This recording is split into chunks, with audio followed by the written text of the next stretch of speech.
क्या आपने कभी किसी ऐसे इंसान को देखा है जो बिना जोर डाले चुपचाप आपके मन को मोड़ देता है?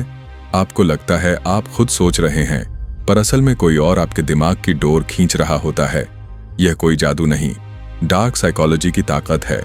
और आज की इस ऑडियो बुक में हम जानेंगे कैसे लोग मानसिक चालों का इस्तेमाल करके आपकी सोच, भावना और निर्णय को मैनिपुलेट करते हैं और कैसे आप इससे खुद को बचा सकते हैं।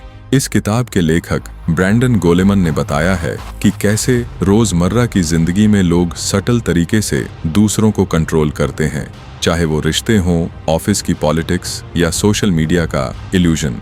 किताब ये नहीं कहती कि आप दूसरों को नुकसान पहुंचाइए, बल्कि आपको उन टेक्निक्स को समझने की सलाह देती है ताकि आप उनके शिकार न बने। दिमाग की भाषा और उसे बदलने की कला NLP यानी न्यूरो लिंग्विस्टिक प्रोग्रामिंग एक ऐसी मनोवैज्ञानिक तकनीक है जो हमारे दिमाग की भाषा यानी सोचने का तरीका, महसूस करने का पैटर्न और बोलचाल को डिकोड करती है ताकि सामने वाला इंसान उस भाषा के जरिए हमारे सबकॉन्शियस माइंड को इन्फ्लुएंस कर सके। इसे आप ऐसे समझिए जैसे हर इंसान का दिमाग एक कंप्यूटर है और NLP उस कंप्यूटर के कोड को हैक करने का तरीका। एंकरिंग, भावनाओं को ट्रिगर करने वाला छुपा हुआ बटन। एंकरिंग का मतलब होता है किसी एक चीज जैसे आवाज, गंध, शब्द या स्पर्श को किसी इमोशन से जोड़ देना और फिर बार बार उस चीज के जरिए वही इमोशन दोबारा एक्टिवेट करना। एग्जाम्पल, मान लीजिए आपके स्कूल का कोई खास गाना है। जब भी वो गाना बजता है आप अपने बचपन की यादों में चले जाते हैं। अब सोचिए, अगर कोई बार बार वही गाना उस समय प्ले करे जब वो आपको किसी चीज के लिए राजी करना चाहता है, तो क्या आप ना कह पाएंगे? यही है एंकरिंग का मनोवैज्ञानिक खेल। मैनिपुलेटर्स इसे यूज करते हैं ताकि आपके दिमाग में एक ट्रिगर बैठा दें, जैसे कोई स्मेल, कोई टच या कोई खास शब्द, जिससे आपकी सोच, फीलिंग और डिसीजन मेकिंग पर असर पड़ने लगे। वो आपकी भावनाओं को कंट्रोल नहीं करते, वो बस इमोशन का रिमोट आपके अंदर इंस्टॉल कर देते हैं। मिररिंग, जब आप किसी को उसका ही आईना दिखाते हैं। मिररिंग का मतलब है सामने वाले की बॉडी लैंग्वेज, फेस एक्सप्रेशंस या बोलने के अंदाज को सटल तरीके से कॉपी करना। ये टेक्निक इंसानी दिमाग के एक नेचुरल साइकोलॉजी पर काम करती है। जो इंसान हमारे जैसा दिखता है या बिहेव करता है, उस पर हम ज्यादा ट्रस्ट करते हैं। एग्जाम्पल, अगर कोई इंसान धीरे और शांत आवाज में बात कर रहा है और आप भी उसी टोन में रिप्लाई करते हैं, तो उसके अंदर एक अनकॉन्शियस जुड़ाव बनता है। उसे लगता है ये इंसान मेरी तरह सोचता है, ये मेरी वाइब पकड़ रहा है। मैनिपुलेटर्स इसी तकनीक से आपका ट्रस्ट जीतते हैं और जब वो आपके जैसी बॉडी लैंग्वेज अपनाते हैं, आप उन्हें अपना समझने लगते हैं और फिर आपके डिसीजंस पर उनका सटल कंट्रोल बन जाता है। रीफ्रेमिंग, जब एक ही कहानी दो अलग रूपों में दिखाई जाती है। रीफ्रेमिंग का मतलब है किसी भी सिचुएशन या थॉट को एक नए व्यू पॉइंट से पेश करना ताकि उसका मीनिंग बदल जाए। इसी टेक्निक को पॉलिटिशियंस, मीडिया हाउसेस और मार्केटर्स अक्सर इस्तेमाल करते हैं। Example 1, positive reframing. मान लीजिए कोई प्रोडक्ट बहुत महंगा है। मार्केटर कहेगा यह सस्ता नहीं है, लेकिन आपकी सेहत के लिए ये एक इन्वेस्टमेंट है। अब वो महंगाई को इन्वेस्टमेंट में बदल देता है। Example 2, negative reframing. कोई नेता किसी पीसफुल प्रोटेस्ट को कहे ये देश की सुरक्षा को खतरा है। अब एक पीसफुल एक्ट को वो डेंजर के रूप में रिफ्रेम कर देता है। रिफ्रेमिंग असल में दिमाग की परसेप्शन को मैनिपुलेट करने की कला है। जो व्यक्ति फ्रेमिंग कंट्रोल करता है वही नैरेटिव को कंट्रोल करता है। Dark psychology techniques. अब हम उस खतरनाक जोन में कदम रखने जा रहे हैं जहां साइकोलॉजी का उजाला नहीं, उसका अंधेरा चेहरा दिखता है।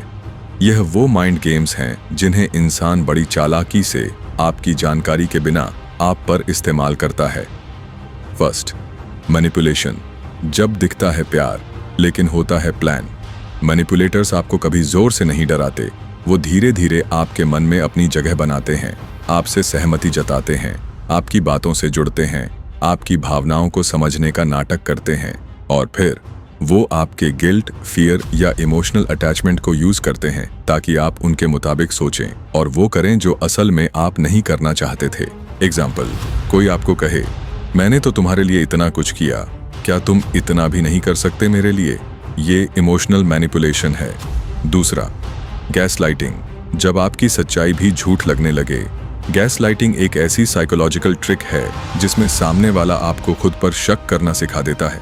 वो आपकी बातों को ट्विस्ट करता है, आपके अनुभवों को गलत साबित करता है और बार बार आपको ये महसूस कराता है कि शायद आप ही गलत सोच रहे हैं। एग्जाम्पल, आप कहते हो, तुमने तो कल मुझसे ऐसा कहा था। वो कहे, नहीं, ऐसा कभी नहीं कहा, तुम्हारी याददाश्त बहुत खराब है। धीरे धीरे आप अपनी ही रियलिटी पर डाउट करने लगते हैं और ये बहुत खतरनाक होता है। Third, persuasion triggers. दिमाग के अदृश्य बटन। ब्रैंडन गोलमन बताते हैं कि हमारे दिमाग में कुछ ऐसे साइकोलॉजिकल ट्रिगर्स होते हैं जिन्हें दबाकर कोई भी इंसान हमें अपनी बात मानने पर मजबूर कर सकता है, बिना चिल्लाए, बिना जबरदस्ती किए। इनमें सबसे ज्यादा कॉमन है स्केर्सिटी, लिमिटेड स्टॉक है, मौका चूक गए तो पछताओगे। ऑथोरिटी, डॉक्टर भी यही सलाह देते हैं। अर्जेंसी, बस 5 मिनट में ऑफर खत्म। रियल वर्ल्ड एग्जाम्पल, सिर्फ आज के लिए 90% डिस्काउंट, अभी खरीदिए। यह सुनकर आपका दिमाग सोचने का मौका नहीं देता, बस एक्शन में चला जाता है। इन टेक्निक्स का उपयोग सिर्फ सेल्स या रिश्तों में नहीं होता, बल्कि ये पॉलिटिक्स, मार्केटिंग, सोशल मीडिया और यहाँ तक कि कल्ट्स में भी इस्तेमाल होती हैं। और सबसे डरावनी बात यह है, अक्सर हमें पता भी नहीं चलता कि हम मैनिपुलेटेड हो चुके हैं। अब सवाल ये उठता है, क्या हम इस मैनिपुलेशन, गैस लाइटिंग और साइकोलॉजिकल कंट्रोल से बच सकते हैं? जवाब है हाँ, बिल्कुल। लेकिन इसके लिए आपको शारीरिक ताकत नहीं, बल्कि मानसिक होशियारी और भावनात्मक जागरूकता की जरूरत है। 1, अवेयरनेस बढ़ाइए। जब कोई इंसान आपको बातों में उलझाकर गिल्ट फील कराए या बार बार आपको लेकर डाउट पैदा करे, तो वहां रुकिए और खुद से एक सवाल पूछिए, क्या मैं अपने मन से सोच रहा हूं या कोई और मेरे दिमाग की डोर खींच रहा है? अनकंफर्टेबल या कंफ्यूज्ड महसूस हो तो पॉज करें। हर बात का जवाब देना जरूरी नहीं होता, लेकिन हर बात को समझना जरूरी होता है। 2, बाउंड्रीज सेट करें। मैनिपुलेटर्स की सबसे बड़ी ताकत होती है आपकी चुप्पी। वो गिल्ट, इमोशन और फर्ज का सहारा लेकर आपको अपने कंट्रोल में रखते हैं।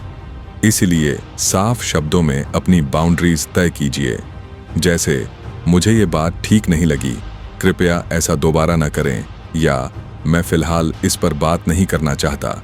बाउंड्रीज कमजोर हों तो मैनिपुलेशन की जगह बनती है।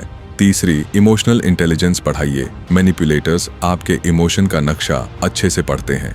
अगर आपको अपने ही इमोशन की समझ नहीं है तो आप दूसरों के गेम का हिस्सा बन जाएंगे। अपने गुस्से, डर, खुशी और दुख को पहचानिए। क्यों आया, किसके सामने आया और इसका फायदा कौन उठा रहा है। जिस दिन आपने अपने इमोशंस को कंट्रोल करना सीख लिया, उस दिन कोई आपको कंट्रोल नहीं कर पाएगा। याद रखिए, डार्क साइकोलॉजी से डरने की जरूरत नहीं, लेकिन उससे अनजान रहना सबसे बड़ा खतरा है। आज से हर बातचीत को समझिए, महसूस कीजिए, क्योंकि हर मुस्कान के पीछे एक मकसद हो सकता है। डार्क साइकोलॉजी एंड मैनिपुलेशन कोई धोखा देना नहीं सिखाती, बल्कि ये एक चेतावनी है, एक मानसिक सुरक्षा मैनुअल जो आपको बताती है कि जब कोई बिना शब्द बोले, बिना आवाज उठाए आपके दिमाग की डोर पकड़ ले, तो आप समझ सकें कि वो गुप्त सूत्र असल में मैनिपुलेशन की रस्सी है। ये किताब आपको डराने के लिए नहीं है, बल्कि ताकत देने के लिए है। ताकत अपने फैसलों पर यकीन करने की, ताकत दूसरों के हिडन एजेंडास को पहचानने की, और सबसे जरूरी ताकत ना कहने की जब कोई आपकी सोच से खेलने की कोशिश करे। अगर आपको ये ऑडियो बुक पसंद आई हो तो इस चैनल को जरूर सब्सक्राइब कीजिए, क्योंकि अगली वीडियो में हम उतरेंगे पर्सुएजन की गहराइयों में, जहां बात होगी रॉबर्ट चल्डीनी की द साइकोलॉजी ऑफ इन्फ्लुएंस जैसी किताबों की, और खुलेंगी वो छुपी हुई ट्रिक्स जो बड़े ब्रांड्स और नेता सालों से इस्तेमाल कर रहे हैं। याद रखिए, दुनिया को बदलने के लिए सबसे पहले अपने दिमाग को आजाद करना पड़ता है, क्योंकि असली ताकत सोच में होती है।